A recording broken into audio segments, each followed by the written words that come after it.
Ho, ho, ho. Oh no. Happy holidays, everyone. Why did you tell me you were going for the ho-hos? I didn't know I had to announce my ho-hos. Henceforth, there will be a ho-ho alert prior to the ho-hos. Happy Tuesday, everyone. I know it's the holidays, so we may have a lighter crowd tonight, which is totally fine. I also know that we haven't posted like an actual vlog in a while. That's going to change this week, I promise. But it's not going to be Efteling just yet. No. We've actually got some holiday stuff to work through, hence the ho-ho. So, anyone who's joining, whether you're joining in real time or whether you're joining after the fact, I know we have some Dutch friends who want to watch the playback, our tomorrow, your later this morning. So we appreciate you being here, regardless of how you are here. Why do I feel like... I know. Is that better? I don't know. It's my OCD. My OCD is kicking in. I think ever I feel since like we're off center. I think ever since I got my hair done, every time, like, because I am so See, asymmetrical. like a mirror image. Well, I think it's just because like I'm asymmetrical. You're like, what's happening? And it's like, 'cause there's no hair on. I don't know, man. Maybe there's no fix. Well, if you enjoy... Be closer to you. If you enjoy our wild... What's the noun version? Asymmetricality? No, I can't. Asymmetricalness. This is how it's going to be today. This is how it's going to be. We're just barely surviving into the new year. We are back after a whirlwind trip to the Netherlands, which is halfway what we're going to talk about tonight, or rather we're going to talk about half of that trip. Yes. We do have vlogs coming from Efteling and from the Netherlands. They will be dropping over this next 2 months, starting not this week, not next week, but hopefully the weeks to follow, at which time most of what we're going to talk about tonight will probably have come and gone, but our experiences will still be our experiences, and you'll still get to see things through our eyes. So we did want to do kind of a trip report for you guys and focus specifically tonight on the Efteling leg, talk next week about the Amsterdam and Dutch culture leg, which is equally as important to us, but Efteling typically eats up a lot of time. Learned that like trying to talk about one of our 10-day trips in a single hour and a half live stream. We wind up making it a 3-hour live stream anyway. Yeah. So let's dive in. I feel like every time I do a live stream, I have to relearn how to do a live stream. Let's try. Nope, that was wrong. That's what I'm like using Teams at work. I'm just like, no, I hate Teams. Teams is the devil. All right, follow our socials, Tim and Katie on Facebook, Blue Sky, and of course YouTube is our primary. We have been posting some on-rides and or POVs from certain attractions in Efteling over the course of these past couple of weeks. Vlogs, long-form narrative vlogs, which we're known for, will be returning later this week. But again, not Efteling just yet. We've got some holiday stuff and some media relationships that we have to honor first. So new content coming is the headline.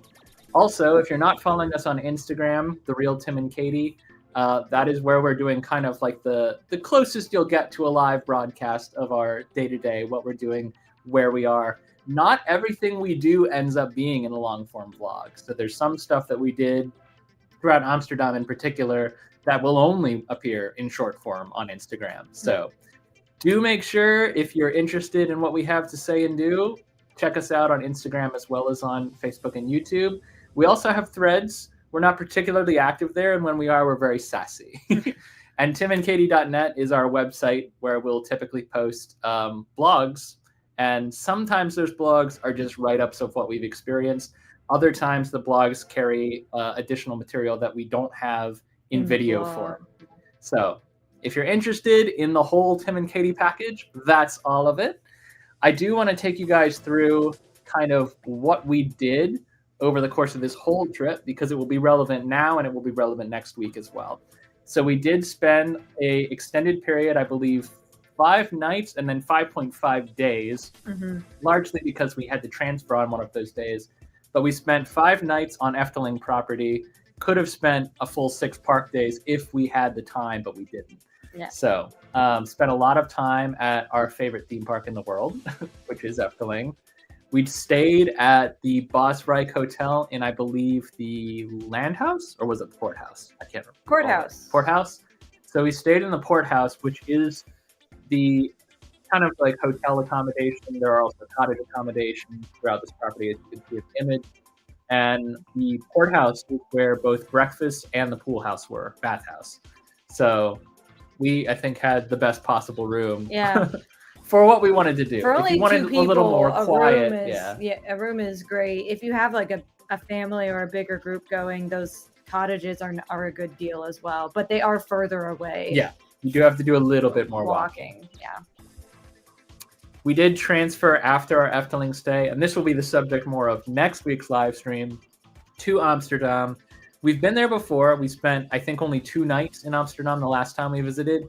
This time we were determined to spend a little bit more time, but not necessarily doing the hardcore, you must do this when you visit Amsterdam type activities. We had some specific things we were interested in. Some of them very touristy, some of them a little less so, and a little more like winter celebration stuff. So we'll cover all of that as well. In staying there, we were at our favorite hotel ever, the Grand Hotel Krasnopolski, which is in Dom Square. And we had a really sweet room. It wasn't this exact room type, but we had a very sweet room, which will appear in the vlogs later on as well. Yep. So this was a 10-night trip. We covered a lot of ground. Also, I will say, for the sake of saying it, that I am a little under the weather. I brought back a Dutch head cold with me. For the most part, I'm over it. I think this is just like a bronchial infection that's left over that I always get stuck with. But that is another thing that happens when you travel to foreign places. You get exposed to viruses that your body's not used to coming into contact with. It is just something that happens with travel. It happens with travel a lot. So I got my tea, and I might cough or sniffle at some point throughout the live stream, but he's feeling a lot better. I'm fine. I'm okay. Than he was. I took the time I needed, and now I'm good. All right, y'all. Let's dive in. So tonight, the focus is going to be on the Efteling, which is a theme park in Katschewel. It is, as I think I've already said, our favorite place in the whole wide world.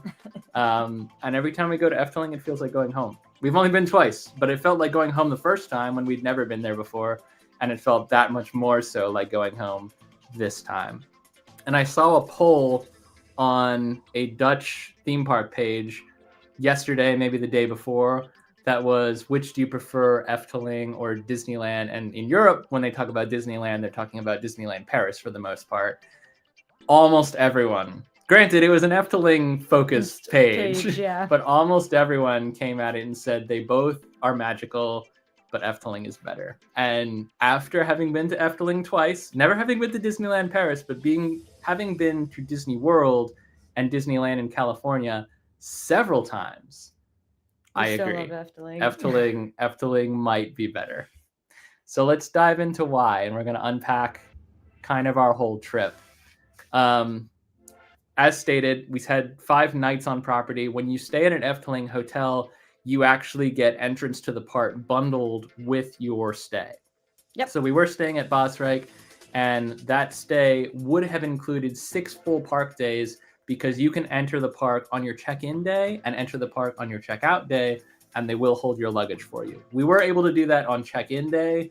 Check-out day was a little bit too early. We left at, I think, like 9 o'clock in the morning. Right. So we got breakfast one last time, but the park, being that it was winter and the park opened a little later, we didn't get to go in and experience any attractions before we had to hit the road. So we'll call it 5 days, 30 plus attractions in those days. I think we did every single attraction that was open and available to adults. Yeah. Which is more than I can say for most of the theme parks we visit. Here's the bad news, and I'll drum roll it for you. Da-da-da.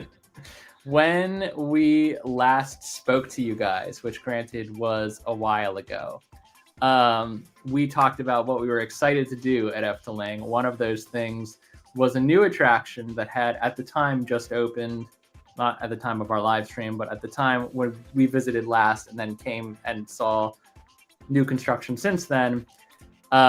We were really excited to ride a new attraction called Danse Macabre, which was a first of its kind flat ride, dark ride hybrid. Very, very cool. I've heard nothing but great things about it, and I'll continue to hear nothing but great things about it without having any frame of reference for those great things. Because Danse Macabre, as it turns out, was down for winter maintenance the entire duration of our trip. Yep. Started just before we arrived, continued on until about a week after we left. Knew of people who wrote it a week before we left. Yeah. And then by the time we arrived, it was closed, and it opened, I think, on the 12th. Yes. Of this month. Is when we got back, but not when we left Efteling. So we still would have missed it even if it opened like 5 days early. Yep. But it was just bad timing. Everything else in the park was open during our visit, including some of the kids' attractions, which we couldn't do because they had a height limit. We didn't do Piranha. You said we did every attraction. You're right. You're right. We did not do Piranha, and I regret nothing about that decision. I know that people who know us and know me know that water attractions are not my favorite. I will put up with them for good theming and great music, which Piranha has. Piranha is a raft attraction. However, during our visit, everything's in Celsius, and I don't know the conversion as well as I should, but in Fahrenheit, we were facing temperatures of between 50, which was fine, and with wind chill one day was like 25 degrees, which was not so fine. And anywhere in that range, it was not a good time to do a raft ride. It was open. I'm not kidding. They ran it, no problem, and people were on it. We were chickens. We did not want to face the cold.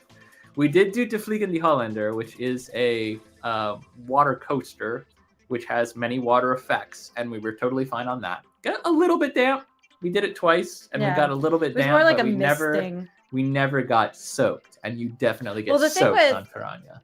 The Vliegen die Hollander is there's really only one opportunity for to get wet. It's the big splash. So if you came out okay with that, you're fine. With Piranha, it's a rapids ride. There's many opportunities. You're gonna get soaked all the way through. For the big splash. So je wordt wel nat, as they say. You will get wet. It's not a may. It is an absolute guarantee. So being the temperature, now we did consider it because we were staying on property, which meant we were able to run back and change, but it was just so cold. And the day that we were looking at doing it, it was extra cold and it was misting a little bit. It did rain a little bit while we were there. Mm-hmm. So it was a total non-starter. That is the only attraction we didn't do that we could have done. Yeah. Everything else we did. We did. So we have so much to say on top of what we've already said. And I kind of organized this around what I thought would be most compelling for you, our viewers, who see us go to theme parks all the time. If you have questions, by all means, I didn't get any questions when we posted a poll on Instagram, but if you have questions after watching this, what did we do? What did we didn't do? Did we have any strong feelings about something or another thing? Please drop them in the comments. Even after the live stream is done, you can always add comments to the actual video playback, and we're happy to answer any questions that you have. So let's start with the attractions that were open. First of all, we had a brand new hotel, which looked magnificent. We weren't staying in said brand new hotel. It was great to look at it. It was amazing to look at. It had one of the best gift shops of the entire project. I think, excuse me, I think that Efteling, which is the primary or was the primary gift shop before the Efteling Grand opened, is now a shadow of its former self because all the merch that mattered moved into the Efteling Grand gift shop. Yeah, and everyone comes through the Efteling Grand to exit the park, or at least past it. So you now have the opportunity to go into the much larger, grander, and more inclusive gift shop. It was just a really cool, and it's beautiful. Like the outside has like motion and projections and a big clock that like magically strikes. There's like magical sounds when you walk through like the tunnel. Did not go inside. There are certain things that are only for Efteling Grand guests, including direct access to the fairy tale forest Sprookjesbos. I keep screwing up that. It's a very long Dutch word. But yeah, that particular perk is for Efteling Grand Hotel guests. You can access the fairy tale forest early before everyone else gets to. And they also have select restaurants that only Efteling Grand guests can enjoy, which are obviously in the Efteling Grand. So walking through and seeing that, already cool. next time we're definitely staying there. Yeah, we wanted to save some things like a proper look inside and whatnot for an actual visit. So we've got a potential Efteling Grand visit in talks, in discussions. Yeah. So it will happen. It just will didn't happen this trip. You want to talk about the roller coasters? Oh, are we talking about coasters? Yeah, if you, Coaster I can counts? talk about coasters if you need to take. I just want to sip my tea for a minute. So, one of the most famous coasters at the Efteling is Baron 1898 or Baron 1898. I've been practicing Dutch. I've been trying to say it in Dutch. I've been practicing my numbers, so I like to say it in Dutch when I can. A lot of times we just refer to it as Baron anyway. You kent jouw nummers? Ik ken mijn nummers. Jouw nummers. This is a B&M dive coaster. It's kind of it's definitely a smaller scale than some of the ones in the United States that people may be familiar with, like Griffin at Busch Gardens. But it makes up for, you know, the lack of height in terms of just theming.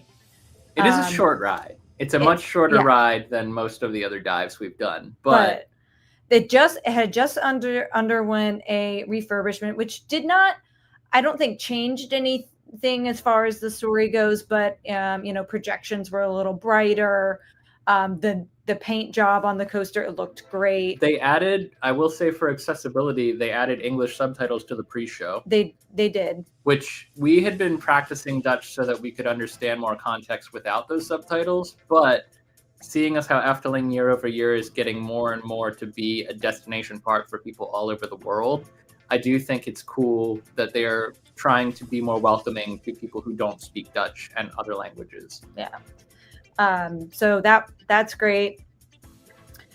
They did change the, they used to have a system where all bags went into like a carriage room or whatever. Mm-hmm. And it was just basically, not lockers. What are they called? Cubbies. It was basically just cubbies on the station platform now for everyone. But now they have cubbies on the platform. So you bring your bags with you, which does kind of speed up the process. We took advantage of this ride for our early park entry because as any hotel guest staying on Efteling property gets 30 minutes early access to certain park. Areas. Certain rides are not open. Baron is one of them, and this is a great one to take advantage of, especially because we're those people that like to ride front row on dives. I think it adds to the thrill when you're hanging over the edge and you're in the front row. And there is a separate queue for front row. Right. And we never stood in the other queue. I think we rode this 6 times six times over the course of our visit. And we never rode any row but the front. Yeah. But it was good. It's a good one to take advantage of during the early entry. We rode it like twice in a row pretty fast. And because it can operations are still really good, but it can back up, especially if you are waiting for front row. But yeah, love Baron. Great to ride it after a refurbishment. It's probably 10 years old or more now, and it's still very smooth. I mean, riding that in comparison to riding like that, what is it, the Iron Menace at Dorney, it was like, what the heck? So it's still very smooth. And in some ways, I kind of appreciated it was a short ride because it, as we will get into, it was cold, but still like super, super duper fun. And what's cool about riding it right now is they're working on a new family drop tower right next to it, and that's kind of continue the theme in the story of this, you know, Baron trying to mine for the gold. So it's keeping with the theme in this area, and we could actually it was so weird. We rode it one day, no construction done. We rode it, then I swear 48 hours later, and there were like beams in the ground over and foundation laid, and it was like, whoa. 5 days in the park, we saw it go from dust to a vertical structure that was probably halfway done in terms of infrastructure. Obviously the design and the polish and all that. I think it was foundation. I don't think it was quite that done, but it was definitely halfway. Stuff. I saw stuff go up. Yeah, stuff went up. Our POV actually has some of that construction. we do have a Baron 1898 Yeah. POV out from this particular trip, and you can see like it is well on its way. Efteling builds things, I think, at the rate that Disney used to be known for building things. Things happen very, very quickly at Efteling. So even Danse Macabre going down for like a week and a half, that's a pretty long maintenance period. Baron went down for an even longer maintenance period, and I think they did make a lot of changes that really expedite your loading process, as Katie said. But in general, maintenance windows are shorter at Efteling than they are at any other park I've been to. You said like Danse Macabre went down for a week and a half. That was, and then you said it was a long period. Did you mean short? No, I said that was kind of a long period for an Efteling maintenance. That's what I meant. Okay, sorry. I'm so used to like Splash Mountain's closed the entire month of January. You know? That's my point. Like Disney used to be known for doing things very, very quickly. And now I don't know whether it's because of the contractors they use or because they deliberately, it could also be they're juggling too many processes, but this isn't a live stream about Disney. The Efteling. So other coasters here, some great ones. We have Joris and the Draak, which is a we racing. Did get to ride both sides this time. Yes, because and Brugge water was closed last time. No, water was closed. Oh, Blau was closed. Blau was closed. Yeah, we did the blue side first because that's the one we didn't get to do the last time we visited. And we have friends who count coaster credits like we do and count racing coasters at 2 different credits. So there was some debate about whether or not we'd actually ridden this one to the extent possible, which of course we hadn't, but we were counting the coaster credit anyway. Question for the ether is, has anyone ever ridden it where red has won? Because we rode it. We saw red win while we were standing in line. Oh, okay. Blue seems to win a lot. Blue we think is the better side. Blue is the better side. It was faster. Question. It was so fun. It's still a good coaster. Well, because Blue was closed in 2023 when we visited, I wonder if they do staggered maintenance on the 2 sides when they have to maintain it. So I'm thinking that it could be Blue just got freshened up more recently, but I don't know. I could be wrong. I have no idea. I don't know what incredible. The ratio of wins is. I think I of all the coasters that we've done worldwide, woodens.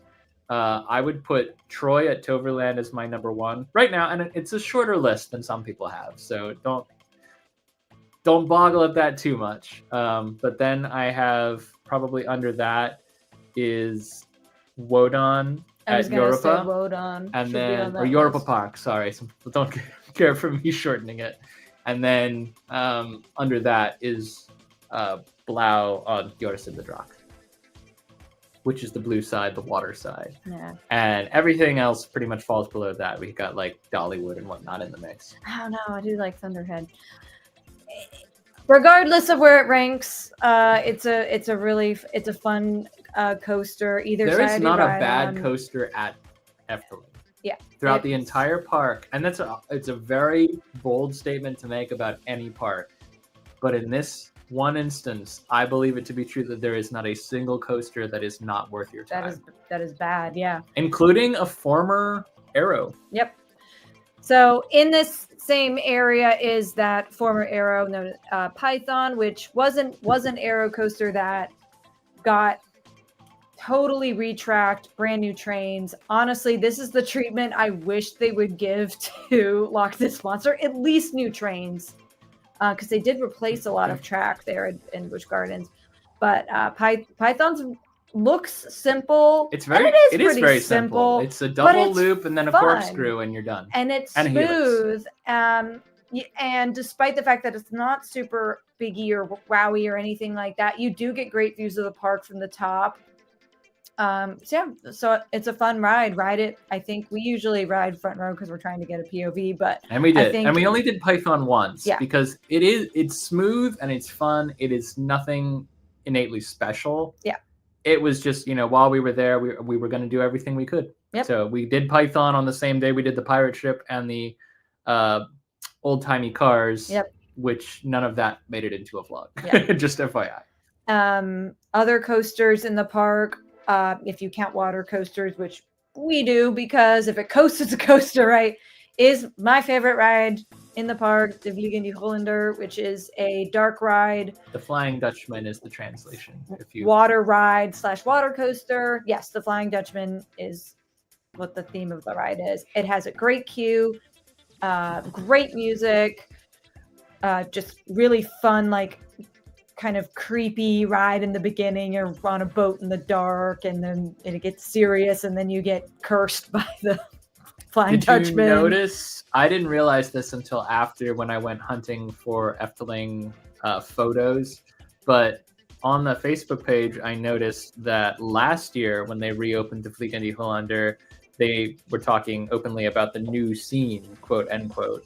And I realized, going back and looking at our POV from 2023, that last scene in the shipyard, or I don't know if I call it a shipyard, where all the geysers shoot up and you have the dramatic music. There's one new scene at the very end, right before you dip off, where there's like a big red light and you see another ship that didn't used to be there. Oh, when we were there previously, it was just a straight drop into darkness, which was terrifying. Yep. It still is kind of scary as rides is. go. Like that drop after you move through. I don't want to spoil it for anyone who's never been, but we will have a POV out. So if you want to spoil yourselves, you can. Although it's an intense honestly, ride, that but POV it's so fun. is not going to give away much in the beginning because it is so dark. It's true. But then you push out and you're into the outside part, which becomes the coaster, and again you do the little splash on this whole area. I cannot for the life of me remember what the name of this area of the park is. If only called. there was an app for that. It's just very dynamic. You've got the Vliegende Hollander, you've got Joris and the Jock, you've got Python going. It's a fun area. Rauchreich. Rauchreich? Rauchreich. Rauchreich. Should oh be. yeah, because I guess like trow. Yeah. Like trow. Okay. It's a very fun area, and we actually discovered, or actually Tim did, like this kind of balcony area. That is in a vlog. I'm starting to discover secret areas of Efteling that are designed for people to just have a quiet mode. Yeah, just kind of have a chill and watch, people on the boats and people on the coasters. So it's a great time. Of everything in the park that was open, the Vliegende Hollander had the most flighty operations. I was going to bring that up. There was frequent downtime. I don't know if that's just because, with the dark ride scene, maybe there's technical stuff, or if they take it, like if it gets wonky in the weather, I don't know. But there were days where like it would open and it would close like 20 minutes later. And we rode it we did wait a couple of days because we were trying to get a feel for like how we felt about the weather and stuff like that. We knew we were going to ride it at least once because I was like, I'm not leaving this park without riding it. We were kind of monitoring the splashdown to see like, is this something we need to like ride in the back? Like, do we need to take our ponchos with us? That kind of stuff. But we did do it, and it was like, great, we did it. And then we were done with our vlogging, and we were trying to, check off all the boxes before leaving the park. And I was like, I'd really like to do the Vliegende Hollander again. And it's Katie's favorite rit. And then we went over there, and it was down, and then it opened, and we got on. And then by the time we were off, they were already sending people out of the queue. So definitely a little hairier to get on that ride, but I'm glad it was open. And then I got to ride it at least twice before leaving. And yeah. And then just to throw it out there, we did ride Max and Moritz. Yes. just for the sake of doing it. Yes. Those I think, and Vogelrock. Yes. None. Well, Max and Moritz are in a vlog. Vogelrock is not. Vogelrock is an indoor. I guess it's rock, not rock. Vogelrock is an indoor attraction that is similar in vibe and sensation to Space Mountain, but it's very different thematically. Yeah. And it's because it's similar in like the way that it operates. It's all in the dark. You can't see anything.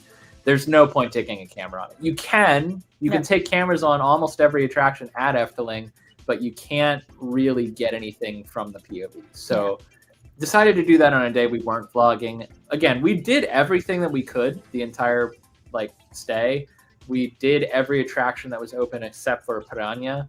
But some of it didn't make it into vlogs, which Yeah. is why we also wanted to do this live stream to cover some bases that we couldn't otherwise cover. But yeah, great coasters all around. We the Maximorts are just fun family coasters. Nothing crazy, but super fun theming. Just fun times. And they Honestly, have- feel like I got wetter on Max with the geyser than I did on the Vliegende Hollander. Yeah, That was bad timing. I was like, come on. We got hit by the wind. But yeah, Vogelrock's a good time too.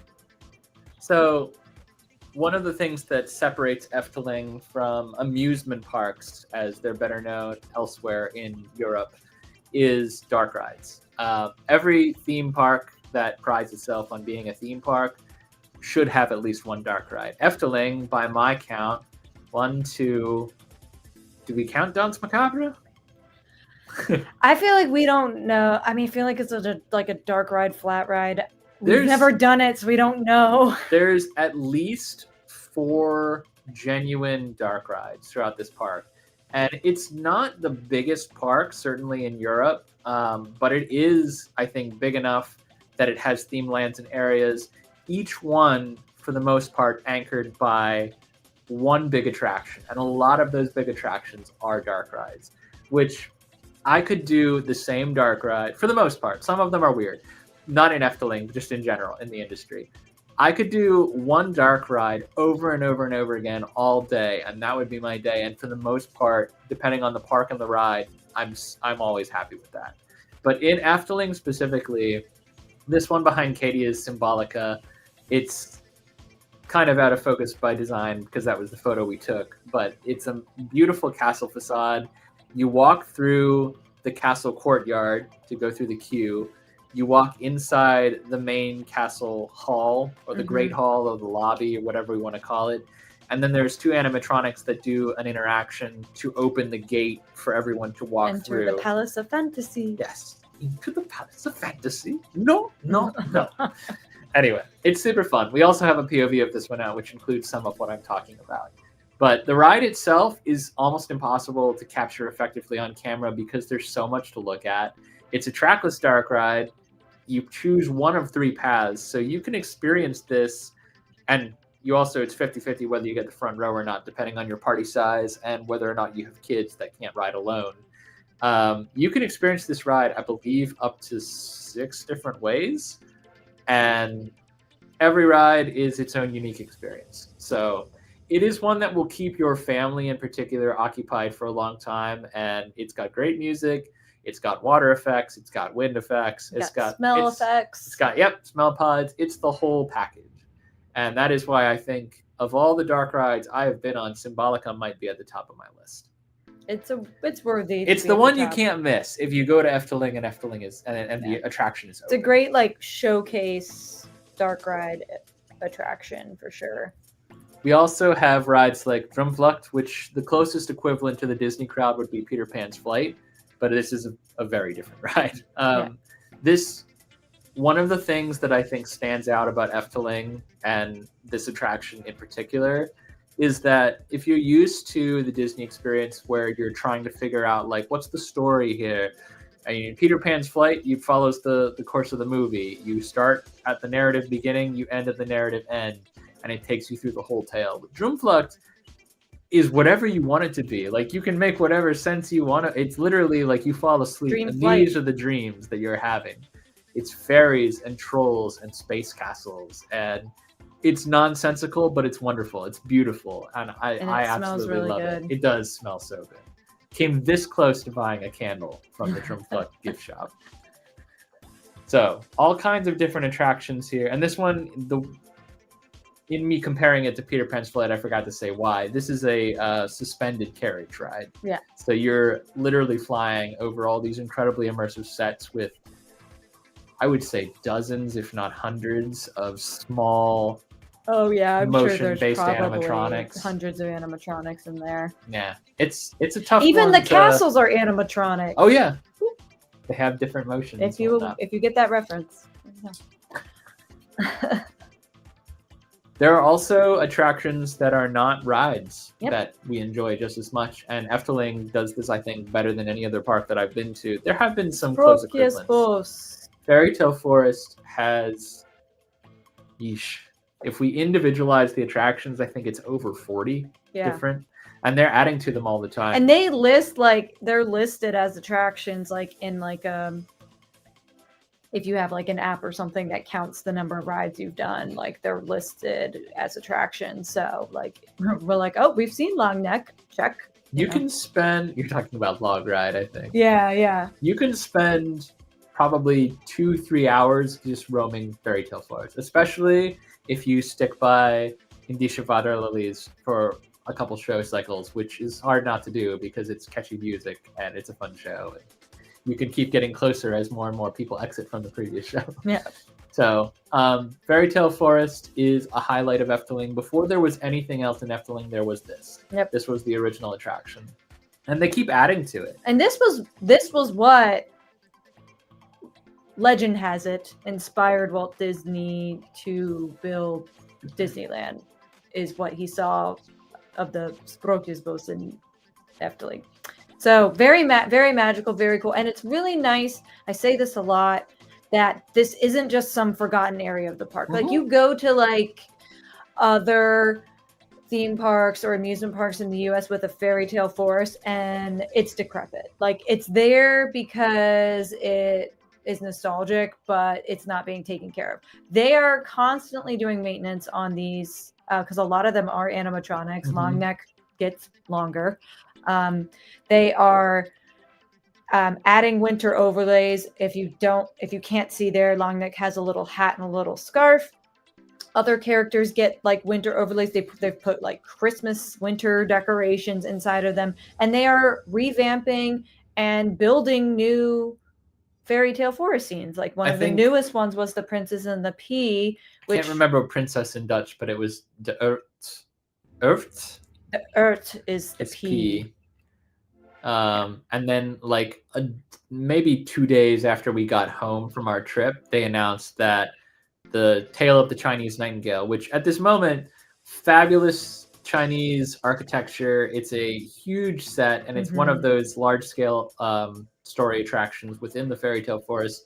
If you live near there or are planning a trip there and you have a chance to do that before they re-theme it, absolutely do, because it's really cool. But that whole thing is going away. Yep. They're downsizing the Chinese Nightingale to make room for a new storybook library, which is going to bleed into one of their character interactions elsewhere in the park. And then they're recreating the Chinese Nightingale story on a smaller scale in a different area of the woods. So this, despite the space limitations that I know they must be dealing with every day, this place never stops growing. Yeah. And this is one of the, I would say, you might have already said this. I vaguely remember hearing it, but I might just be having deja vu. It is the beating heart of Efteling. I didn't use those words, but I agree with that sentiment. And while you're there, saying hello to Long Neck, get yourself a stroopwafel. I was gonna ask if you were gonna comment on that. Yeah, that's like that is my tradition. Is I have to get stroopwafel and watch Long Neck and listen to the music there. Da da da da da da da. If you know, you know. For the most part, the whole Efteling soundtrack is available on Spotify and Apple Music, so we listen to it all the time. Yeah.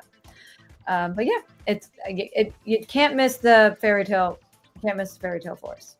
I just threw this one in at the end, mostly to talk about how the attractions have like on-ride photos, but you can describe the photo package better than I can. So they do have a lot more rides than you would expect have photos, and they have pretty upgraded cameras. I would say like the photo quality is pretty good, and I also think they have recently revamped some of these like templates or whatnot for the rides. This is for Fata Morgana, another excellent dark ride if you've never been. So for photos, you can go about, let's say you have a 3-day trip. Make sure you have the app downloaded. You can download it when you get there. And every ride you go on that has a photo, you're going to find your ride with you and your family and enter it into the app. It will keep a version of that photo in the app, but you do not get access to those unless if you buy a photo pass. And they have like a digital pass for like a single day. And then they have one that's a package for the length of your stay. So I I knew last time we were there, I was writing down photos, but not putting them in the app, but they disappear. Like if you don't collect them at that moment, they wipe them and they start new photos. So you can't go back to the Fata Morgana booth a day later and be like, I want my photo. I went on this ride at 4 p.m. They won't have it. So collect your photos, and then you can purchase the DigiPass at like any booth that's selling the photos. I think for us, for our it was $35. Excuse me, 35 euro to get all of our photos for our entire trip, including ones taken by like professional photographers with characters. On the face of it is a lot. That's more than I think the Memory Maker costs at Disney. But it's not. Memory Maker costs $200. Not for a year, not for a visit. But more importantly, the Efteling photo package covers more than the standard Disney package does, and it's a package that goes for the length of your stay. Most people do not stay at Efteling past 5 days, but if you do, you get all of those photos, and everything's included, including character meet and greets and Efteling photographer photos. I feel like something that's less than €10 per day to get all the photos you took is not a bad deal, considering that I didn't say it was a bad deal. No, I thought you were saying it's. I'm not attacking. At no point on this live stream will I be attacking Efteling. No, I'm just confused because I was pretty sure the last time we had to buy a separate Memory Maker package at Disney, it was like $200. Even if, so I'm saying 35 euro for your entire stay at Efteling is excellent compared to. It's if you buy it during or after your vacation, it's $200. Yes. If you buy it, yeah, okay, it's more expensive than I thought. Yeah, Memory Maker at Disney. If you have a 2-day stay and you want your photos from the ride, $200. I guess it's just been so long since I've paid for memories at Disney. Anyway, so yeah, we got to get all of our photos, including ones taken by professional photographers with characters, and they all came out great. It was a great deal. And I would also, as far as attractions go, like to nod at Fabula, which is a typical 4D. It's the standard theatrical experience where you go in and the seats move a little bit. You get water effects, you get wind effects. But I will say, this one we did on kind of a whim because it was scheduled to go down for the back 2 days of our trip. And on our third day, we were like, maybe we'll just do it for fun. And some effects were working that weren't working in 2023 when we visited. I don't know if they've been added or if they just weren't working when we visited last. It's actually got a special place in my heart now. It's really cute. It's a very family-friendly attraction. This picture that you're seeing right here is actually from after the attraction. When it lets out into this huge indoor play area, which is also a restaurant. And we have covered that before in previous videos from 2023. But the experience itself is all in a theater in like a cave system. You go through a cave to enter the queue, and it's really cute. They're in the process right now and actually might already be done renovating the entrance so you don't have to walk all the way around the woods in the back to get into the attraction. Now I think it's going to be a little bit more clear where the attraction entrance is, and it will save them a little bit of space where they can potentially add more attractions. But the attraction is really cute, and it's a heartwarming story about a bear who learns to respect other wildlife and that he doesn't have to be the king of the forest 100% of the time. Yeah. And you come out and you see like him bonding with all the other animatronic animals. And you learn about the other. You learn a bit about the animals that were in the video in the film. You have there's like some educational activities and stuff to do, and a really fun iceberg slide that goes really fast and is super fun. And the food, which we will get to, also quite good in the Fabula restaurant. Quite good. So I think at this point we've gone through all the different types of attractions that were there. There were over 30 that we did.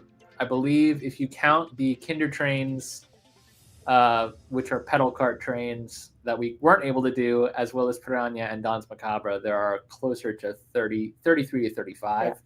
But we did the coasters, we did the dark rides, we did a lot more like flat ride and like family attractions than we did last time.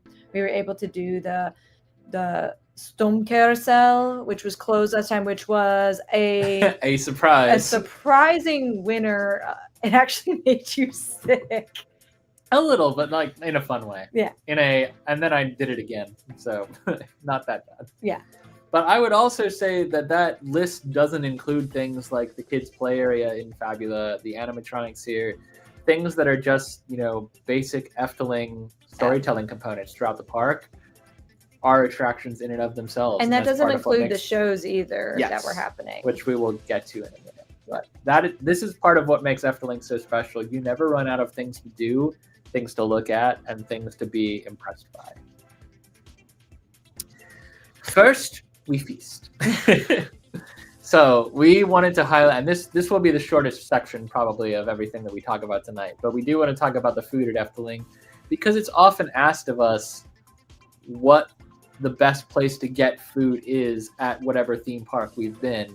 And though we do have some favorites at Efteling, like we have favorites everywhere else, the honest answer is like all the food is good. All food is pretty good. I don't think we had a single bad meal on Efteling. No, especially for theme park food. I do have sometimes if I'm craving something maybe a bit more like fresh vegetables kind of thing, I got my go-to place in Efteling. If we want a good snack, we've got our go-to place.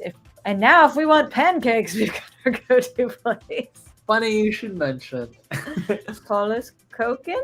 Poliskauken, I think. If it's okay. And if any Dutchies are watching, please fill in the gap for me. I feel like Kouken is pronounced Kauken based on or Koken, because I know that OO is ooh. Yeah. I don't know. I've struggled with the pronunciation of this particular place, but it's Pardo's Pancake House, and it is very much like a Beauty and the Beast style, like magical, where the plates come to life and the oven cooks the stuff itself. And centerpiece. It does its own little show. It's its own little show. It's moving. It's dynamic. There's a lot of cute theming around the restaurant. And you can watch the chefs make the pancakes in like this like rotating grill where they're just like it comes out so fresh. I'm glad we decided to vlog the day we did this, because this will be a part of our Efteling series, and it honestly, like, this is now a thing we have to do every time we go. Yeah. It not only is the food great, the staff is amazing. It's so family friendly, and there's such a wide. I'll just pan over to the next picture. There's such a wide variety of food and drink you can have in a set menu of pancakes. Yeah. Like, I had a savory pancake that's goat cheese, arugula, pecans, drizzled honey, and then you had a sweet pancake. I can't remember what yours mine was.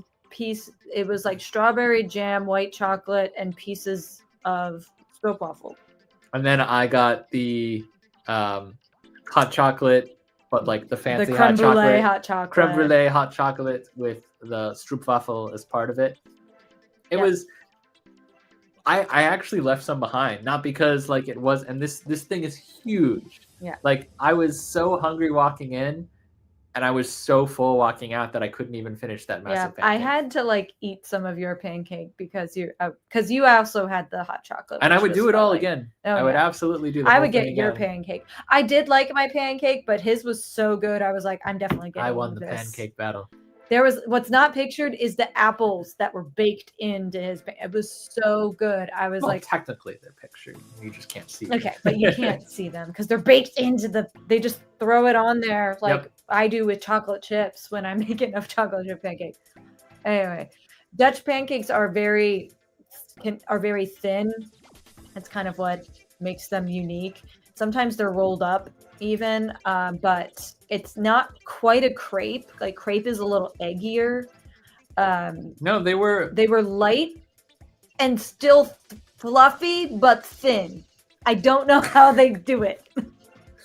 The Dutch are Magic, excellent at pancakes. magic pancake.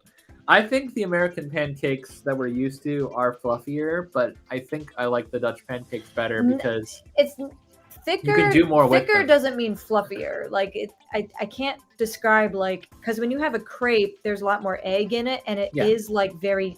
It's thin, but it's dense. This isn't dense. I don't know how to describe it. I just want it because I've been staring at it. Well, the and now funny I want thing- a pancake. The funny thing is, I mean, this goes for all Dutch food versus American food. There's a lot of ingredients that are added to American recipes that don't need to be there, that just increase the fat content, that just make it to some extent more tasty, to some extent more I'm trying to think of a word that's not insulting to American culture, but I'm having a hard time. I know in general, like a lot of our food just has more like Preservatives. in Yeah. it. We do a lot of manipulation to natural ingredients in America. And in the Netherlands, all food, for the most part, is fresh. All these ingredients are fresh. This pancake, if I took it home with me, would last like a day in the fridge before it would start losing some of its substance. Yeah. Which, on the face of it, offers different challenges. But in practice and eating out at a theme park, Delicious. it's so good. It's so much better. It just tastes better. Yeah. And this particular place, like we say, with the entertainment value combined with the actual menu of different things. And I think the pricing was pretty good too. Like, obviously, a creme brulee hot chocolate of that like style, when you're like more expensive than it needed this to be. pancake is gonna be 16 euros. What the heck? And then you bring it out, and it's like, oh yeah, that's probably. We probably could have shared mine. We probably could have shared it. We found that out a lot in Germany too, where it was like, man, we could probably share this and be fine. The other thing that was really fun about this restaurant is when we went to check in. Sorry, I keep thinking of things to say. Very easy to make a reservation on the app. Yes. You should probably you don't make you don't have need to. a reservation for this place, but it really helped. It does get busy at lunchtime, and between a certain hour and a certain hour, and I can't remember what the hours are, but it's in the app. It is walk-in only. But in the hours immediately preceding that and after that, it's reservation only. Especially if you're coming on a weekend, because we actually ate here on like the busiest day we had at the park crowd level. There was like a corporate event going on, but we had a reservation and we got seated quickly. The hostess who greeted us and got us to our table, we were trying our best to speak Dutch, and now you're gonna ruin it. Oh, you were gonna tell the story? Yeah, we have another story coming. Oh, never mind. Disregard. I give you all the presentation. I saw a note that said the staff spoke to us in Dutch. Okay, you can tell the story if you want to tell the story. But I do want to tell another story relating to staff in the staff section. Oh, okay. Well, anyway, we were trying to like talk about our reserving and whatnot in Dutch, and then she was like asking us like if we wanted a menu, and we were speaking in Dutch. It was like really fun. Like basically, I was like, "Can we have one Dutch menu and one English menu because I want to practice, but I also want to know what I'm ordering just in case." And that worked out really well. So it was fun, and we tried to order in Dutch, and most of the staff was interacting with us in Dutch when we could, and they were patient with us and helped us pronounce things properly. It was really nice. And they only broke down into English. Like if you go to Amsterdam, and we'll get into this too towards the end with a more specific instance. But when you go to Amsterdam, everyone speaks English. Most of the Netherlands does speak English. They have the capacity to do so. They learn a lot of languages. But we are actually actively trying to learn Dutch. So when they saw that we were trying, they instinctively tried to help us instead of trying to switch to English because they knew it was going to be faster or easier, which I really appreciated. And I think a lot of Efteling staff did act similarly. They saw we were trying and they tried to help us and speak primarily in Dutch, which is not the case in the city. Like some people don't even speak Dutch, we're told, because they've only had to speak English for however long they know. Not immigrants, native Dutch. Yeah, people, not Dutchies. correct. Anyway, We stared at this pancake for too long. I will and now move the want pancake away from Get you. it away from me. 10 out of 10 experience at Pulliskauken, or however it's pronounced. Please correct me. This was my Thanksgiving dinner. Yep. So there is no Thanksgiving in the Netherlands. So when I say it's my Thanksgiving dinner, we actually traveled on Thanksgiving Day, technically leaving the day before and traveling into the following day. Arriving. And this was my attempt to stay awake. I think this was the most expensive meal we had. Probably, yeah. Whole trip. Because even the Amsterdam places we ate, I don't think topped this bill. But it was good. It was good. Your pork chop was really good. This was the pork chop and broccolini with the long stalk, and then like prosciutto and gravy and or was it gravy? Yeah, it was gravy, cherry tomatoes, and then like not mashed potatoes, It but was like mashed, creamed potatoes. It was like mashed what's it called? It's another root vegetable. I don't know. It was, I can't remember. Yours was really good. I had duck, which was also good, but I think I liked your meal better slightly than mine, but it was still good. This was at the Hotel Bosrijk. Chips. Well, yeah. Fries. This was at the Hotel Bosrijk where we stayed. Dinner is a reservation affair, and it is a very different type of meal than breakfast. Breakfast is a buffet, which for the most part, I believe it's part of your stay. Like, I don't think you buy a breakfast rate, but I could be wrong about that. We had a breakfast rate, whatever it was. So we got the breakfast buffet every day. In the evening, this restaurant, the same restaurant that serves breakfast, becomes a full-scale, please be seated, like reservation-only dining establishment with really luxurious, rich foods. And the hardest part about eating this was being we were 24 hours without sleep at this point, trying to stay awake. And we wound up just kind of almost face planting in our food because it was so good and so rich, and it put us right to sleep. Yep. The other thing I will say is that we learned a similar lesson here that we learned traveling abroad in Germany at Europa Park, which is that in Europe, dining is an experience, and it is not something that you typically rush. You can, obviously, there's such a thing as fast food, but when you come to a dining establishment to have a proper meal, they won't push the bill in your face, and you also don't need to flag down your specific server to get the bill at the end. You do, however, need to ask for it. There is no implication that is strong enough that they're just going to throw the bill at you if you don't say, please bring me the bill. So we did wind up staying here a little longer than we meant to, just because we were like, we're sitting here with no food. I wonder if they're ever going to bring the bill. Oh, well, you got to ask for it. So that's on us. But that is an important lesson that I guess carries over to the rest of Europe. I don't know. Germany and the Netherlands seem to be on the same page there. Not about a lot of other stuff, but on that one thing, they're in alignment. This was a buffet. This is the Casbah? Restaurant Casbah, yeah, which is near Volkerok and Sirocco, which was also closed. Come to think of it, Sirocco was closed. And we planned to ride that this time. Oh well. It's a spinning ride. We missed the music though. It's good soundtrack like everything else. Yeah. This restaurant, I believe you do pay by the plate.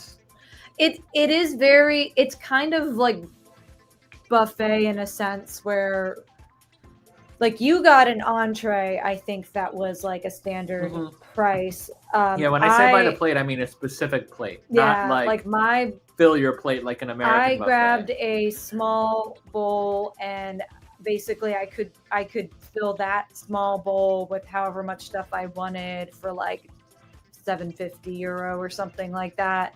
And then I also got a bowl of soup that was a certain cost, and we got a dessert that was a certain cost. But it is kind of like a free for all. And this place, I think, does offer like a wide variety of options.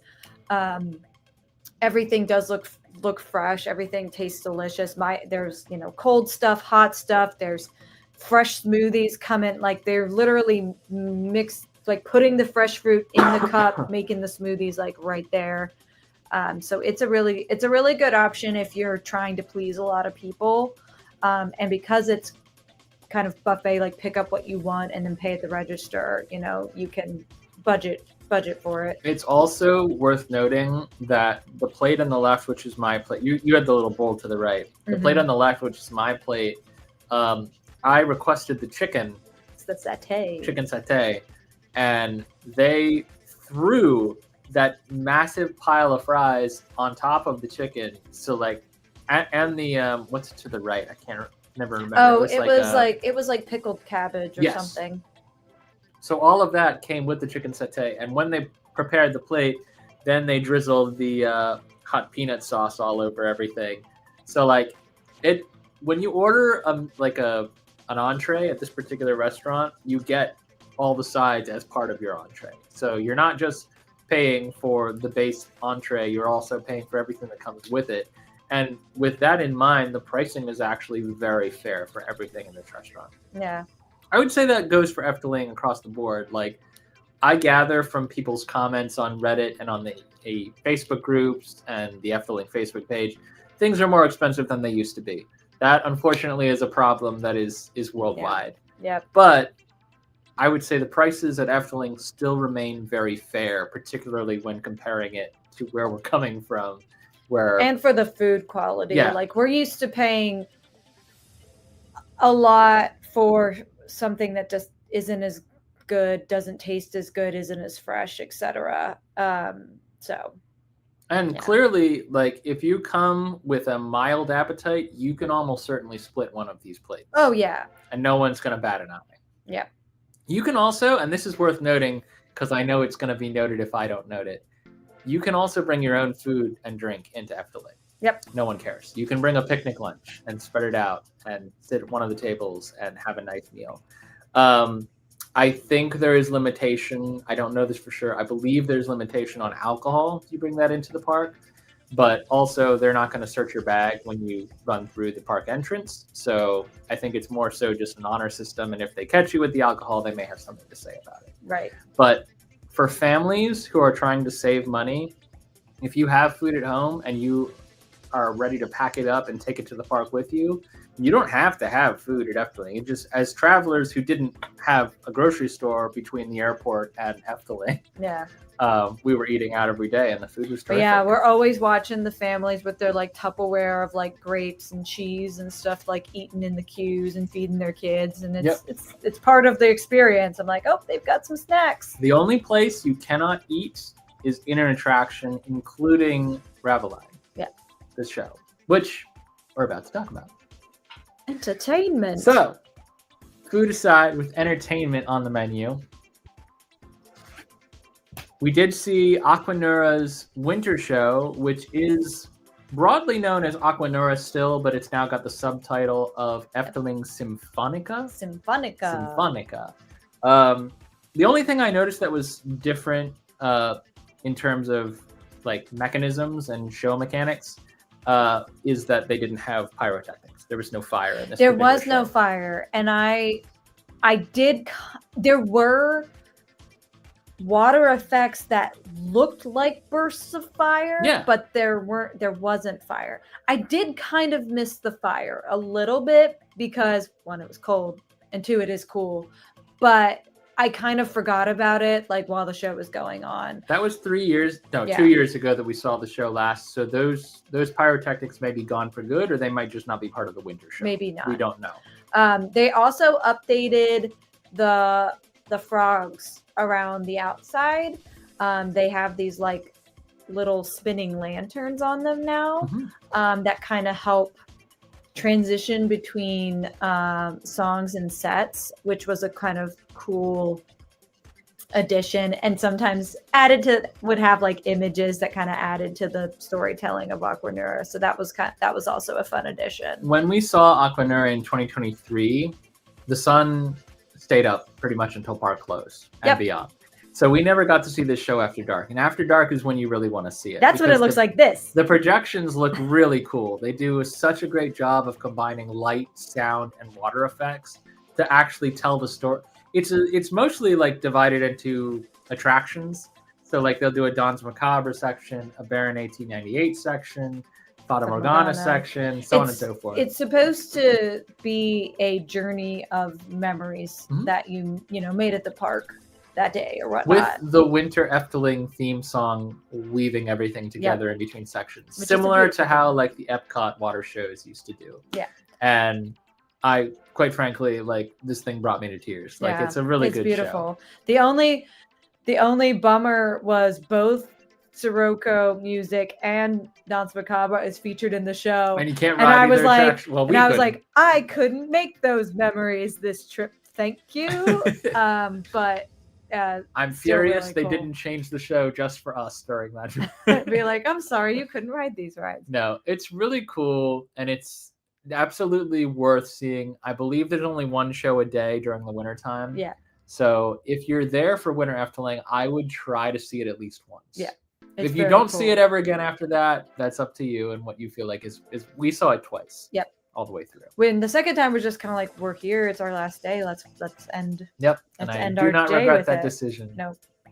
It's standing room only though, to be clear. Yes, you do have to stand unless you're one of the lucky people that can secure a spot on the wall. Which we did once. You might get wet. Just know. Depending on where the wind's blowing, you might get wet. Yep. So I also wanted to highlight that as compared to our 2023 visit, let me lead with this. We find that character interaction is one of the biggest and our most favoritist things about visiting a true theme park. You visit Six Flags here in the US, you may run into Bugs Bunny, you may run into Batman. Neither of them spends a whole lot of time with you. At Efteling, at Disney, at places like those two parks, character interaction is one of the biggest pieces or central cogs in the mechanism. Like they want you to feel completely immersed in these lands and their characters are a big part of that. Winter Efteling seemed to offer a lot more character interaction than Summer it really Efteling. did. I wasn't sure about that because I was trying to think back how many characters did we see, but we saw like there were these greeters out front. Yep. When we walked into the park. There were we the didn't Winter really Efteling catch band. them. We caught the band playing. We saw these like people in stilts with like big flag-like costumes. I don't think we got to catch them particularly on video, but they were out. And the Drumfluck fairies everywhere. The fairies everywhere coming out for their show. The characters at that character spot that popped up by the Efteling ground. Yep, right there. We saw Raveline Knight and we saw the Princess. Red Riding Hood, the Princess. The Raveline Knight has a name and I can never remember it, but the red one, the champion of the show. And then the Drumfluck fairies. I would just like to say all the Drumfluck fairies are lovely. Obviously, they cater more towards children, but whoever that one is was awesome. She tried. We spoke to her in Dutch and asked for a photo. She responded in Dutch, and then we explained that we were not Dutch. We had a minimal grasp on the Dutch language, but we knew how to ask for a photo. We knew how to be polite and conversational. And we were like, we speak a little bit of Dutch. And she's like, I speak a little bit of English. And we communicated, and it was beautiful. It was a great moment. It was like first contact. It was. We're trying to piece together the language. It was so sweet. So yeah, live entertainment and character interaction is a huge part. And we had a lovely conversation with the Princess of the Night in the left photo too. Yes. Because we were for a minute, we were the last people in line, and it was a while before another family with kids walked up. So we got to talk to them about oh, what are you doing here? Like, why did you come all this way? And one of the things the princess said was like, we came out here and in this weather, and we're like, oh, it's much colder where we came from this particular week. So memorable moments given to us by characters, which we really appreciate. We also met Pardo and got good pictures with him, but those are not in this slideshow because I wanted to save them for the vlog. So character interaction, 10 out of 10. We also did see Raveline finally, and I think for the last time because the show's going away on New Year's. Yep. That'll be the last time. It's getting a revamp. I guarantee they're not going to ditch these characters because they love these characters. This is also one of the areas that has character dining, which we didn't pay for. We could have, but it was just didn't fit into our schedule particularly well. So I can't imagine that they won't have some version of Raveline returning to this same arena. Because Raveline, we learned, is the name of like the town or whatever. Yeah. So I'm sure there's just going to be like Raveline Awakening or something like that. Yeah. Like that, it'll be the next iteration. But I can see like if you have the same story going and people have seen it, and there were still people going to see the show, but I could tell like attendance is probably down at the show because everyone's like, well, we've done Raveline, we don't need to do it. You do it 5 times, you've seen it. There is a killer animatronic, not well illustrated in this photo, but definitely covered in our video. So cool. Which probably does need a little bit of an upgrade. Yeah. Just because it looks very steampunk. Like it can't be easy to maintain in its current form. So I'm not surprised that they are updating this. I'm sure that it will come back as Raveline in some way, shape, or form. And it was only like what, a 25-minute show, but they impressed me just as much as like an entire medieval times show does. Oh yeah. It was basically and it that, was free. and it was part of your, and it was so cool. And at least during our show, I don't know if they do this every time, all the knights came out and you got to get a quick photo with them if you wanted, and you could say hi and give them a fist bump or something. I would say this is, although thematically it's very similar to medieval times and the experience that you pay for in the US, I would say in terms of the way it's structured and the overall experience, it reminds me a lot of Waterworld. Universal Studios. It is very Waterworld. It's and that show in Universal Studios Hollywood, we do love that show. Like that impresses us every time. So Mariner. This also impressed us. It was a lot of fun. It had a lot of cool effects. And I'm proud to say we knew enough Dutch to understand the story, which it is mostly all in Dutch, like words I knew, and then I was like, well, they're saying friend and like water, and then I'm like, okay, I'm putting it together. And your element is fire, or your element is hope. Your element, it was very Digimon logic. Like you're associating an actual element like fire, water, whatever, with hope, faith, courage, whatever. Yeah. And our hero knight, the Red Knight, was kind of leading the charge against the evildoers, which was cool to see. Yeah. So we won't have the whole show in our video, but we will have enough highlights for you to understand what happened and why it was cool. I mean, I'm glad we saw it. Glad to know it's getting a refresh, and hopefully we'll see it again in its new form one day. And the funny thing is, by the time our video drops, the show will be gone. The show will be gone. So maybe people will look on it with a fondness and nostalgia that they don't have right now. We also did see Caro, which is a paid upcharge. It happens, I believe, during the winter Efteling. It actually happens during the park day, but like towards the very tail end of it. And we wound up going back into the park afterwards for 1 or 2 more rides. And it was only weekend. It was only like Saturday, Sunday. Yep. But it was, the show on Sunday was like at 3:00 or something like that. It's like a micro Broadway performance. Yeah. Like it is. And it's an extremely technical and impressive show. It's very Vegas, Cirque du Soleil, definitely some Broadway in there. There's not a whole lot of singing, but there is a lot of aerialists. There's a lot, and the show is in English, Dutch, and French interchangeably. So if you speak one of those, you'll probably pick up on the rest of what's happening. You definitely pick up on the story.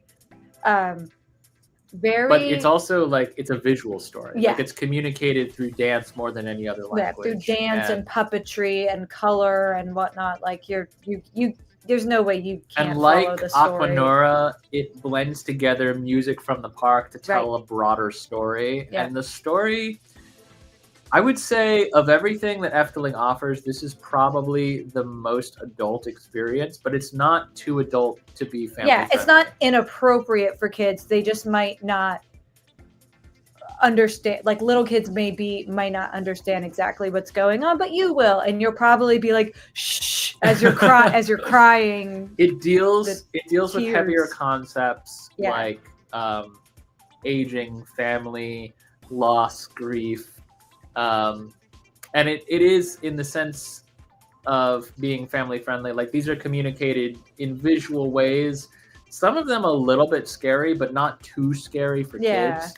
So I think that we describe it as being like PG, whereas the rest of the park is G. Yeah. But Efteling's fairy tales are rooted in dark stories, so it's coming from it comes by its narrative substance genuinely. Yeah, I think I think in many ways it is like an Efteling fairy tale that they made. Yeah. But they use the music and the scenes and whatnot from their attractions to tell the story. If you stay at an Efteling hotel, you get tickets to Caro at a discounted rate. Yes. You don't have to buy them, but No. we highly recommend you do. It's €12.50. I don't know if there's. I don't know if there's 2 years ago. Yes, I don't know if there's less of a price for kids, but for us two adults, €25 total if we're staying on property to see the show. I believe it's €25 if you're not staying on property. You can still see the show, but you don't get the discounted rate. And yeah, as Tim said, I was shocked it was the same price as it was 2 years ago. Because if that kind of offer was on the table, I know we always bring up Disney. Sorry, it's what we know. That price would have gone up by now, and maybe it will by the time we go. But I was just like, wow, we can still see this amazing show for only €12.50. That's crazy. I think the important thing when bringing up Disney is not so much that we're talking about Disney. It's more so just that we appreciate Efteling for what it is. And what it is very different from Disney while having some similarities. I mean, it's just like anywhere. Like, I mean, you go to a movie theater, your ticket's more expensive than it was 2 years ago. So the fact that we could still see the show for the same price we saw it, that was cool. We would have still gone. Wouldn't have mattered. And I think I was that happy about that. Them having it well, for one, the performers deserve the credit for doing something much more intense and probably more dangerous than most of what the rest of Efteling offers. Raveline may be a little bit dangerous in the way that they play it out. But also I think that the pricing of this as a separate event gives parents an opportunity to consider whether their kids are going to be able to receive and interpret the material the way that they want to. Mm-hmm. So I think there's a lot of reasons why they price it separately, but it is not expensive. No, for what it really, is, it is incredibly cheap. And it's right, and the is theater's good. right there. Like you don't leave the park. You're still on. Yes. You're still in the park. Yeah, you that's have the thing. to have a ticket. You do have to have a park ticket to make it into where Caro is. But if you want to do Caro, and you should do it at least once. It is inside the park, and you can do it on top of your parking. Right. And I think when we were there in the summer, the show was like at 6, and I think in the winter on the weekend it was like at 3. So you might, no matter what, you might still get the opportunity to see the show. And the show itself it's not long. There's not even an intermission. It's like 65 minutes or something like it's about that. So it's not a long show. In the wintertime, it worked out perfect because we had a full park day because we got up early, we went into the park. We came for Caro at 3, and then we went back into the park after and had a nice meal and did 3 more rides. Yep. So it is, I think in the wintertime, the show times are more flighty because you just have lower foot traffic. Yeah. But in the summertime, the shows are more plentiful. It just might be the close of your park day. If so, I'm telling you to prioritize it. Yeah, and do it at least once. You will have the opportunity so to do because they were just renewed for 1 more year. Yep. At least. They might continue on past 2026, but as of now, we know they go at least through the end of 2026. It was nice to see that show again. If we don't ever get a chance to see it again, I love it. We still have the music. We have the soundtrack. Well, no, we don't actually because the sound. Well, we have the main theme to Caro, but there's a lot of covers and remixes of certain tracks in the show that I would really like to have. That's true. I was thinking we have the theme, but we don't have. Some things they've not released on Apple Music Tim's yet. obsessed with the particular like dance remix of the Fata so Morgana cool. that's featured in the show that's not available anywhere. It is a great like remix of it. And that scene in particular is one of the most like dynamic scenes in the show. I have my favorite. Tim has his. I know it's your favorite. I know. This was one thing that cameras are not allowed for at Right. Efteling because it is a paid experience. Yeah. So if you want to experience it, tiki-taki. you must go and see it. See with your eyes. All right. We're into the home stretch, team. We're going to do the pros and cons really quickly, and then we're going to wrap it on up. So it's mostly pros at Efteling. I'm not going to lie to you. Cleanliness and recyclable materials, 10 out of 10. The park, while not being spotless necessarily, someone is always cleaning something somewhere. The bathrooms were The always bathrooms getting were clean. great. I think they were even more clean than they were the last time we came. Yep. I don't know if that was There's like an actual, within the bathroom, there's Karen and... It's not Vrouwen. It's not Vrouwen. I don't know what the... Damen? Damen? Karen and Damen split wings, and in the middle, there's like an operations booth. And that operations booth always has someone in it. If they're not in it, it's because they're bouncing back and forth between those restrooms cleaning. Yep. So there are assignees that are constantly like keeping up with cleaning in the bathrooms in particular, restocking things, moving things, picking up trays, collecting silverware. There was, for the most part, no plasticware at Efteling. Yeah, I think we had like wooden utensils or real ones that were then collected, like actual silverware. Yeah. So I know Europe is a little bit, in general, a little bit more aware of single-use plastics and things like that, which I appreciate, and I feel like we could do better, and I could do better. We did at one point or another. We did have biodegradable straws, but they weren't paper. They were like that weird, like agave straw or something, which I have no problem with. We have no problem with. Yeah, love that. Hate the dissolving ones that start melting down. I would rather have paper straws than dead turtles, but I do hate the paper straws. I just want to throw that out there. That I need that embroidered on a pillow. Ride variety, 10 out of 10. We've been over it. Coasters, dark rides, flats, kid rides, standalone attractions, Spookus. Yep, great walking through, just admiring them. Great things for chickens and thrill seekers. Sorry, there was no soft way of saying that. Food quality and culinary variety, covered this too. 10 out of 10. We did not have a bad meal at Efteling. You can get a small snack at a snack stand. You can get a large. It'll be covered in our Winter Efteling Day 2, I think, when we go to the Winter Efteling area of the park, which is concentrated Winter Efteling specialties. There were giant cinnamon rolls that were themed to different attractions that were still like hot, fresh. Like they make them right there on property and they hand them to you. Huge. Dress it with the icing in front of you, like amazing. And then of course all the other things we already talked about. Fabula is going to be in the vlog, right? The Fabula, what we ate at Fabula? No. No. Oh no, we did not eat at Fabula on a vlog day. I didn't. But we have eaten there before. Yeah, Fabula restaurant is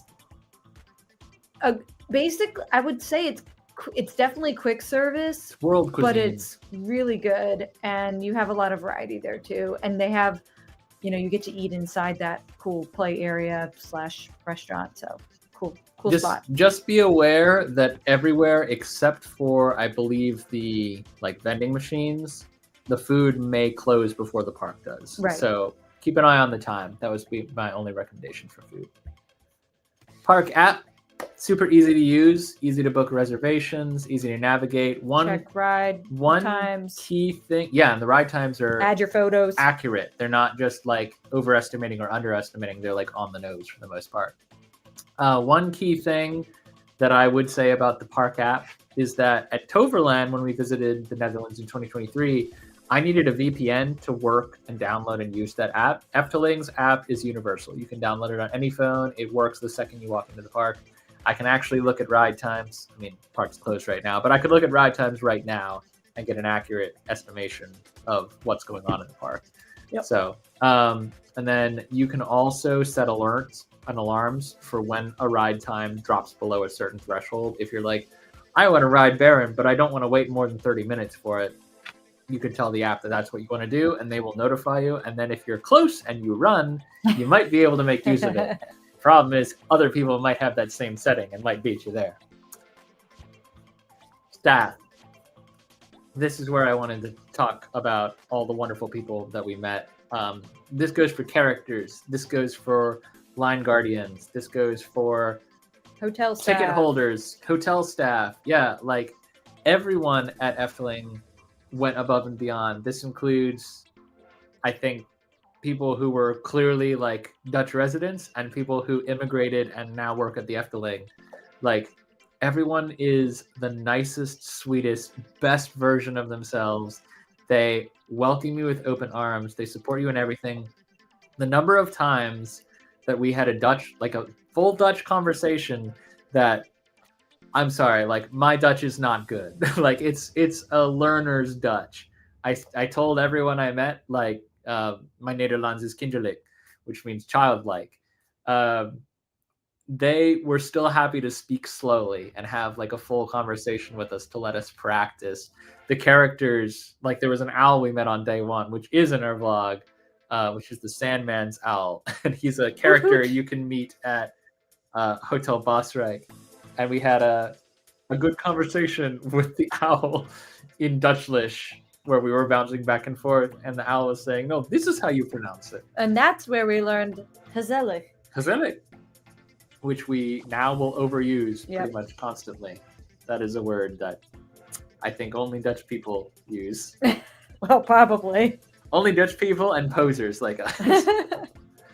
Anyway, and then on top of like, you know, what Katie was saying about the hostesses at Poliskoken, like when they saw that we were trying, they tried to.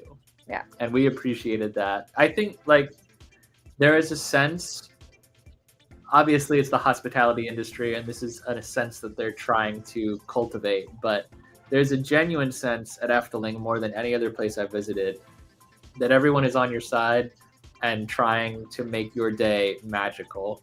And I think they do that better at Efteling than they do at Disney. I also think that when you're like making it, I think in our experience, when you are like making the effort to like be a part of the culture, most people will respond to that positively. You know, they always would check, oh, would you rather, you know, do English, you know, English? Yeah, but and we would usually, and like sometimes if it was a complicated conversation or questions, we'd be like, yeah, Engels.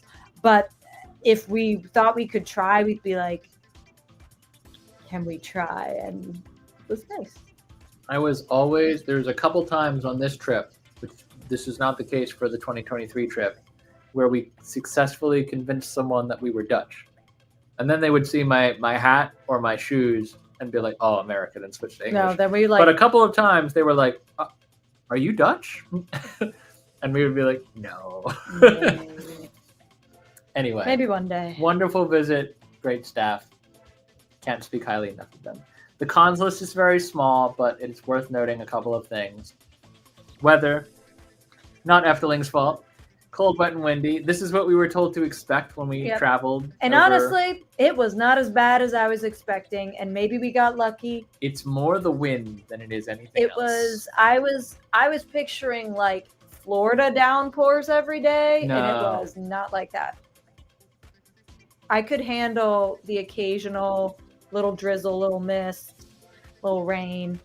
Barely even used our umbrella. I think I took it out twice. I think when it rained, it was more of a misty rain. Yeah, it was cold. Like, don't get me wrong, and it was wet. Definitely cold. Like I had to buy this scarf. This is my Efteling souvenir scarf. But it has the ease on it. It does. And I bought a Danse Macabre hoodie, not because I needed it, bought the but scarf because I wanted because I had my nice winter coat, but my neck, I just felt like my neck was too exposed. And I no longer have long hair to cover it up. And I have scarves. Could have brought a scarf, but I bought one instead, and now I have an Efteling scarf. There were days when we were in, I mean, you've seen some of the pictures that we've shown you thus far. Like, there were days when we were dressed a little bit lighter, when a light jacket and gloves would do you, and then there were days when, like, we had to bust out the winter coats. It was like hat, gloves, scarf. And usually coat. the difference between one day and the other was the wind. Yep. When it got windy, it got really cold. The wind chill was severe, but everything else about the weather, I think, was tolerable. Yeah. I understand why it's, you know, a long, dark winter in the Netherlands, because there was a minimal amount of sunlight. Not none, which was nice, but there was a minimal amount of sunlight. And I've heard that a lot of Dutchies will supplement with, like, vitamin D to, like, and sun lamps to, like, avoid having, like, depression set in when it's cold, wet, and dark.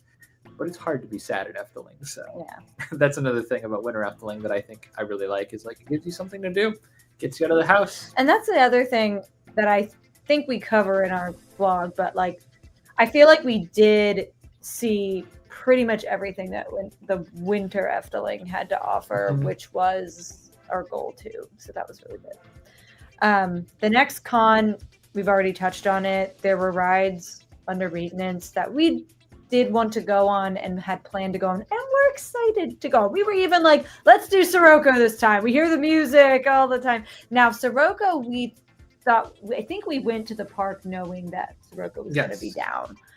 So that one we adjusted our expectations for. We did not know that Danse Macabre was going to be down. And we had a every suspicion day as it was down closer we went, we were like, oh, it's closed today. Oh, maybe it'll be, maybe it's got broken. Maybe it'll be up tomorrow. And it wasn't until, like, our third or fourth day that you finally found the website that had the maintenance calendar. Yeah, I was looking at the Facebook page and someone commented, maybe Danse Macabre will open early. And someone else commented, the maintenance schedule says closed till December 12th. And I was like, maintenance schedule? That's one thing that is not in the app that I think maybe should be. Because if you're coming from overseas, and granted, like, you can't plan a park around the people who are coming overseas.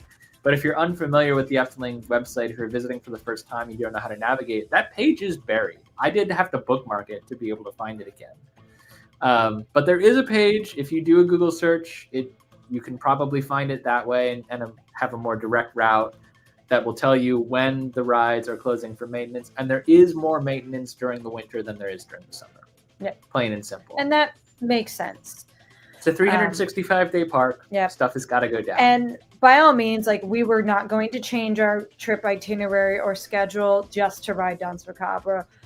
We just would have known that it wasn't open, and we wouldn't have talked about doing it on the live stream. We wouldn't have set expectations that way. So that was a bit of a bummer. It was like, oh man. And then in some ways it did finding it out also freed us up knowing, okay, now we don't have to go over there and look every day. And keep looking at it. It is it was cool to see the Charlatans. I was just going to say, cool we didn't cover that in live entertainment, but it is part of the vlogs that we and did I go did and see buy the Charlatan show. An elixir or two from the gift shop to be like, well, we went inside the gift shop, and the facade is very cool. That area is very neat. Custom pins they do have in the shop. So we'll just be extra prepared for when we come back the next time, and I'm sure it'll be open then, and we'll finally get to ride it.